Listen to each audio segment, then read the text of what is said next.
എന്നാന്ന് മനസ്സിലായില്ലേ? എന്നാലും ബേക്കറി മത്തായി ഇത് എപ്പോയിട്ട് കെട്ടി പൊതിഞ്ഞവിടെ കൊണ്ട് വെച്ചു. എന്നിട്ട് മത്തായി ചേട്ടത്തിയോട് ചോദിക്കുവാ പോർക്കിറച്ചിയാണോന്ന്. കൂർക്ക ഇട്ട് വെച്ച് തിന്നോളാൻ. അവന് ഞാൻ തീറ്റിക്കാം. ഇവിടെ വിഷക്കോലെ 2 തേക്കുണ്ടല്ലോ ഇങ്ങോട്ട് പറിച്ചേടാ.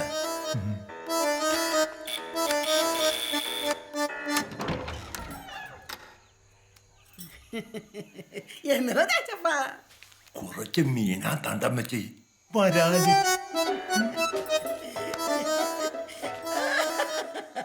കൊടംപുളിയിട്ട് വെച്ചാ മതി, കലക്കും. കാലിന്ന് പിടിച്ചതായിരിക്കും അല്ലേടാ? അല്ല, കാക്കൂസൊന്ന് ചൂണ്ടയിട്ട് പിടിച്ചതാ. എടി ത്രേസിയേ, അടുപ്പിന് ചാര ഇരിപ്പുണ്ടോടി? വരാലാകുമ്പോൾ ചാര വിട്ടി പിടിച്ചില്ലേ തോന്നി ശരിക്കും ഉരിഞ്ഞു പോയിട്ടില്ല. എവിടുന്നാ അമ്മച്ചി വരാല്? അങ്ങനെ ചാച്ചപ്പം കൊണ്ടുവന്നതാ. നീ കുറച്ച് കൊടുത്തു വെള്ളത്തിലിട്ടു.